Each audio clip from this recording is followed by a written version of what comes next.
Notre invité du jour nous a fait coucher tard pendant des années à cause de ces talk shows. D'ailleurs, j'ai eu quelques petits problèmes avec ma femme à ce sujet-là, qui m'a tenu dans son lit tranquillement pendant que je regardais ses émissions. Mais bon, on l'invite quand même parce qu'on l'adore. Il y a que Laurent Fontaine qui compte pour nous, est avec nous. Bonjour Laurent, bonjour, comment ça va Laurent? Bien, très bien. Je vais revenir un peu sur ce que tu as fait quand même, rapidement. Tu as fait un tas de trucs, alors j'ai coupé, hein, on va couper. Tu me dis si tu as un truc que tu veux dire que j'ai pas dit, tu me le redis. Alors, il y a que la vérité qui compte, bien sûr, 2001-2006. Il y a Photo, c'est juste avant. Ouais. 97-2001. 5 ans. 5 ans, ouais. T'as travaillé aux côtés de Chavannes, ouais. Sur Coucou c'est nous. Ouais. Combien ça coûte? Ouais, avec Pernod, deux grosses émissions avec Jean-Pierre Pernaut, bien sûr. La méthode Coé que tu as produite. Ouais. Excellente émission, bien sûr, sur TF1. Il y a un magazine qu'on connaît moins, et moi que j'ai adoré, c'était C'est Off. Oui, C'est Off. C'était sur Jimmy. Ouais. C'était en 2008, je crois. Ouais, c'était un vrai magazine d'investigation. Ouais, c'était super bien. Ouais. Peu regardé parce que sur une chaîne un peu confidentielle. Bien sûr. Qui est moins maintenant, parce qu'avec la TNT qui s'est développée, il y a peut-être un petit peu moins. Boss de Loribel à l'époque, hein, ça a fermé avec ton compère. 4 enfants, tu adores l'art contemporain, le golf. Ouais. Alors ça, le poker, on va en parler parce que tu fais une émission qui démarre le 28, c'est ça? Ouais, sur RTL 9. Exact. On vous mettra toutes les infos, bien sûr, avec les liens sur le site. Ça t'étonne que j'aime le golf? Ça t'étonne que j'aime le sport? Mais ça m'étonne que tu aimes le golf, je sais pas. Ouais, parce que le golf, je sais pas pourquoi. Avant d'être c'est un sport, hein, bien sûr, mais c'est aussi un jeu, le golf, avec des potes, etc. Donc ouais, c'est d'une mentalité que j'aime bien. C'est côté sympa. C'est drôle, c'est Patrice Carmousse qui m'a mis au golf en 95.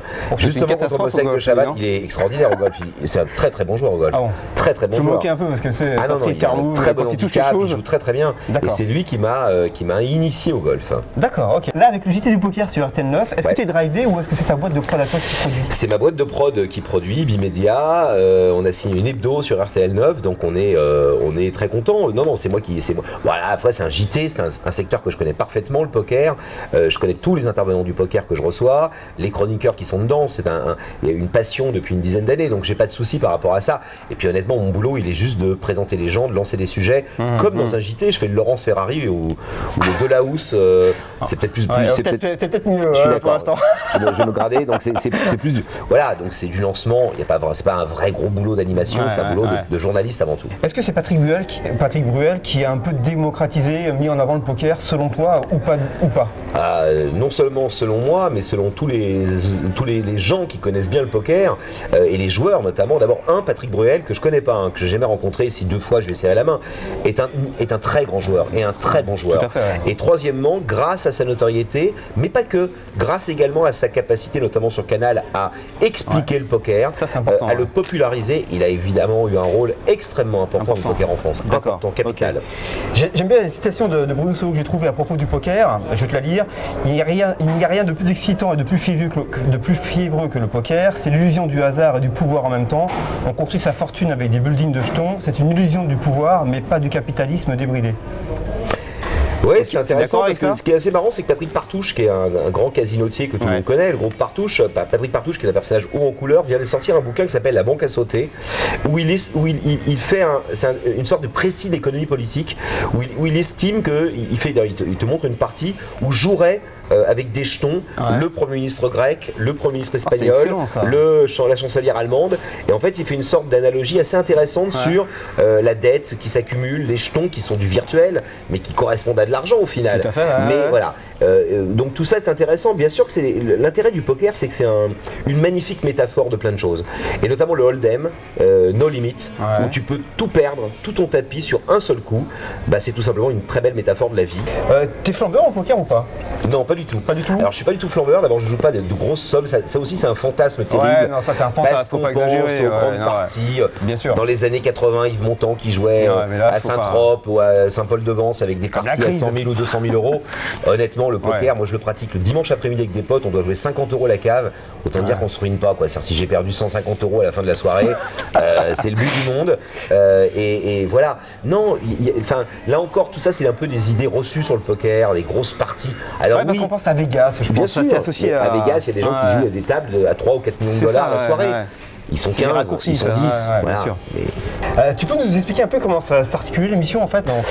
C'est un JT tout ce qui est plus normal, 30 minutes. C'est avant les grandes soirées de poker d'RTL 9, parce qu'RTL 9 est la grande chaîne du poker en France. Tous les jeudis soirs, jusqu'à tard dans la nuit, il y a des grands tournois mondiaux qui sont rediffusés et qui sont d'ailleurs très suivis, y compris en pleine nuit, y compris à 1h ou 2h du matin. Donc le JT est juste avant, entre le film et ces grandes sessions de poker. C'est un JT de 30 minutes. C'est tout simplement 3 moments d'information, l'actualité des tournois toute la semaine, les buzz, les chiffres du poker de la semaine. Donc ça, c'est 3 moments d'actualité. Nous avons 2 experts qui viennent faire les chroniques, qui sont Bruno Fitoussi, qui est l'un des plus grands joueurs français, et Pierrick Torasso, qui sont 2 techniciens du jeu. Nous avons également des invités sur ce plateau, des petites sessions d'invités, 2 invités par émission. Du monde du poker ou des personnes qui sont... Des mondes du poker. Du monde du poker. Du monde du poker. Il n'y a pas de people. Alors, on a invité Arsène Mosca sur une de nos premières émissions parce que c'est un people qui aime le poker, mais voilà, c'est pas l'objectif. C'est pas l'objectif. L'idée, c'est vraiment de faire découvrir à un public d'initiés toutes les infos de la semaine et un public un petit peu moins initié que tout ça, c'est un business, c'est des gens, c'est des buzz, c'est des nouvelles techniques, c'est des nouvelles choses qui arrivent, etc., etc. Leur faire découvrir un peu plus du poker autrement que simplement de cartes et de cartes. Voilà, comme nous on parle un peu de people, alors, je vais citer quelques joueurs en fait connus qui aiment le poker. Donc il y a Patrick Bruel, on en a parlé tout à l'heure, il y a Christophe, il y a Kulchin, bien sûr, Vikash Dorasso, ancien joueur de foot, Alice Taglioni, excellent joueur, bien sûr, exact. Alice Taglioni, Roche Dizem, Titoff, Moundir, Tony Parker, Bruno Solon, on en a parlé aussi. Tu joues avec eux des fois? Estelle Denis, Raymond de Bennec, le mari d'Estelle, tant qu'à faire. Omar qui joue parfois, Omar aussi, oui, bien sûr. Tous ces gens-là, j'ai joué avec tous ceux-là. Tu joues avec eux? Voilà, oui, tous ces noms-là, j'ai joué avec eux, à part Bruel, avec qui je n'ai jamais joué, et Kulchen, avec qui bizarrement j'ai jamais joué, mais je jouerai un de ces 4 avec lui certainement. Mais il est devenu trop fort, Kulchen. Bruel, jamais. C'est marrant parce que quand tu fais de la télé et que tu joues au poker, la première question que te posent les gens, c'est de dire à quel point l'impact de Patrick est fort. C'est t'as déjà joué avec Patrick Bruel? Avec la voix. Non, c'est ça. Genre, Dieu. Non, je n'ai pas joué avec Dieu et j'adorerais jouer avec Dieu parce qu'il paraît que Dieu joue très très bien. Ta chaîne TNT préférée? Ma chaîne TNT préférée, ça c'est méchant ça. Bah ouais, je sais bien. Je vais citer les chaînes pour lesquelles je produis. J'adore Énergie 12. Je suis absolument fan de TF6. Là c'est le boss qui parle. Absolument fan de Teva. Et alors RTL 9, je les adore. Ma chaîne TNT préférée. Écoute, tu sais quoi, je vais te dire un truc. Ou est-ce que c'est plus des émissions? Non, je vais te dire. Celle qui me semble. Moi, je suis pas trop. Je suis de moins en moins. J'essaie d'être de moins en moins dans le j'aime pas parce que honnêtement, le j'aime pas de Laurent Fontaine, on s'en fout un peu. En vrai. Moi, ce que j'aime en tant que producteur de télé, c'est les chaînes qui sont cohérentes. Je trouve que TF1 manque terriblement de cohérence depuis quelques temps. Et c'est peut-être une des raisons de la baisse d'audience, une des raisons. Énergie 12, par exemple, est une chaîne extrêmement cohérente. C'est-à-dire que là encore, on n'aime pas cette chaîne.